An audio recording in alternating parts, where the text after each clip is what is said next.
حضور صلی اللہ علیہ وآلہ وسلم کے دور میں چونکہ قرآن کریم متفرق تھا، کسی ایک جگہ پر موجود نہیں تھا، ہڈیوں پر تھا۔ کسی صحابی کے پاس ایک صورت تھی، کسی کے پاس دو صورتیں، کسی کے پاس ایک آیت، کسی کے پاس چمڑے کے اوپر لکھا ہوا، تو یعنی یہ متفرق تھا، ایک کتابی شکل میں موجود نہیں تھا۔ تو جب حضرت ابو بکر صدیق رضی اللہ تعالی عنہ ان کا زمانہ خلافت آیا تو ان کے دور کے اندر ایک جنگ ہوئی جس کا نام ہے جنگ یمامہ۔ یہ بڑی مشہور جنگ ہے، اس کے اندر بہت سے حفاظ کرام یعنی حافظ قرآن شہید ہوئے،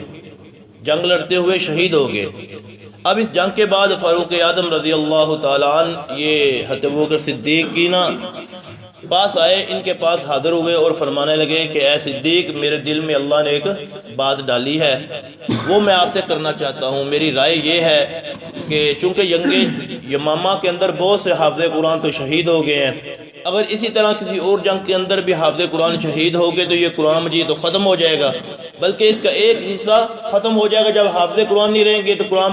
قرآن کریم کہاں سے رہے گا؟ تو اس لیے میری رائے یہ ہے کہ اے صدیق، آپ اپنے حکم سے، کیونکہ آپ اس وقت کے خلیفہ اور امیر ہیں، آپ اپنے حکم سے یہ قرآن کریم کو مکمل کر دیں، یعنی یہ حکم کے کسی ایک کی ذمہ داری لگائیں کہ وہ قرآن کریم کو متفرق جو پڑا ہوا ہے، کسی کے پاس ایک سورت دو صورتیں، اس طرح ان کو اکٹھا کیا جائے اور ایک کتابی شکل دے دی جائے، تاکہ جب بھی کسی لوگوں کو، کسی امت کے کسی بندے کو قرآن کریم کی ضرورت پڑے، کوئی رہنمائی حاصل کرنی ہو تو ایک کتاب سے حاصل کرے۔ اب حضرت ابو بکر صدیق فرماتے ہیں کہ جب فاروق اعظم نے میرے سامنے یہ بات رکھی، وہ فرماتے ہیں کہ میں نے ان کو جواب دیا کہ میں وہ کام کیسے کر سکتا ہوں جو آقا علیہ السلام نے نہ کیا ہو، وہ ابو بکر کیسے کام کر لے؟ تو فاروق اعظم فرماتے ہیں کہ میں نے بار بار یہی بات کہتا رہا کہ اے صدیق، یہ کام بہتر ہے، اس میں خیر ہی خیر ہے۔ تو حضرت ابو بکر صدیق رضی اللہ عنہ فرماتے ہیں کہ ان کے بار بار کہنے سے اللہ تعالیٰ نے میرا سینہ کھول دیا، اللہ تعالیٰ نے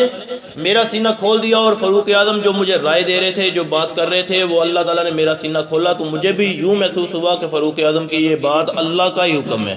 فاروق اعظم کی یہ بات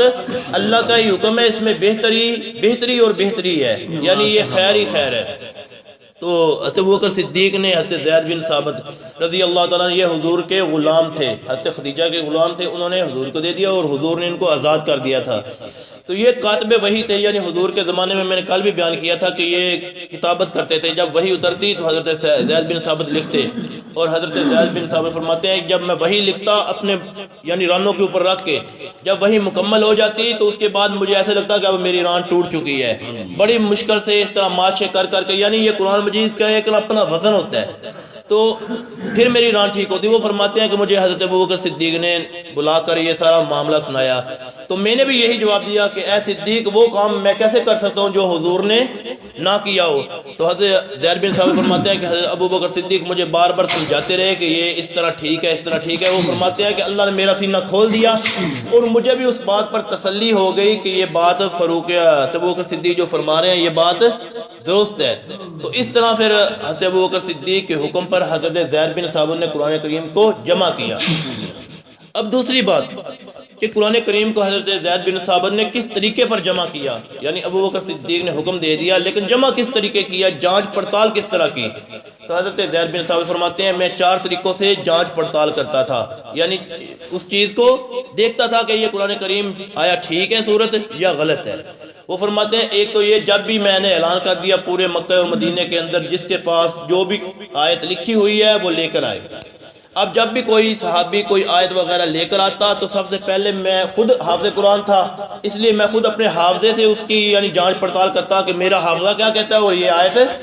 کیا کہتی ہے۔ جب میرا حافظہ اس کو درست کہتا تو ایک یعنی نمبر کلیئر ہو جاتا۔ پھر فرماتے ہیں کہ فاروق اعظم کو حضرت ابو بکر صدیق نے میرے ساتھ لگایا ہوا تھا کہ انہوں نے بھی آپ کی مدد کرنی ہے۔ پھر میں وہ آیت حضرت فاروق اعظم کے سامنے پیش کرتا، جب وہ بھی اپنے کیونکہ وہ بھی حافظ قرآن تھے، جب وہ بھی کہتے کہ یہ ٹھیک ہے تو 2 نمبر کلیئر ہو جاتے۔ پھر فرماتے ہیں جو لکھی ہوئی آیت جو صحابی لے کر آتا، میں ان سے 2 صحابی یعنی ایسے یہ 2 آدمی ایسے گواہ مانگتا جو اس وقت موجود ہو جب اس نے وہ آیت حضور کے سامنے لکھی ہوں۔ یہ نمبر 3 کلیئر ہو گیا۔ اس کے بعد چوتھا نمبر یہ تھا کہ جب بھی کوئی آیت کوئی لے کر آتا تو وہ آیت کو میں ان صحیفوں کے سامنے اس کا مقابلہ کرواتا جو باقی صحابہ نے لکھ رکھے تھے، یعنی ایک آیت کوئی ایک صحابی لے کے آیا، وہی اسی طرح کی آیتیں باقی صحیفوں کے اندر، یعنی اس طرح نیاز نے لکھی، یاسر نے لکھی ہے، باب اشفاق نے لکھی ہوئی ہے، یعنی انہوں نے بھی لکھی ہوئی ہے، ایک میرا چاچا اشتیاق لے کے آیا۔ اب اس کے ساتھ مقابلہ کرواتے ہیں کہ ان کے اندر جو لکھا ہوا ہے وہ آیا ٹھیک ہے یا غلط ہے۔ تو یہ 4 طریقہ کار ایسے تھے کہ جن کے طریقے سے حضرت زید بن ثابت آیات کی، یعنی قرآن کریم کی جو آیات تھی ان کی جانچ اور پڑتال کرتے تھے کہ یہ ٹھیک ہے یا غلط ہے۔ تو اس طریقے سے میرے بھائی یہ قرآن کریم ہم تک پہنچا ہے، اتنی محنتوں کے بعد، اتنی مشقتوں کے بعد، اور اس طرح جانچ پڑتال کر کے صحابہ کرام نے یہ قرآن کریم ہم تک پہنچایا ہے۔ اب انشاءاللہ کل حضرت عثمان کے بارے میں کہ انہوں نے کس طرح پھر آگے اس کی ترتیب دی اور کس طرح ایک نسخہ تیار کیا، اس کے بارے میں بات کروں گا۔ اللہ تعالیٰ عمل کے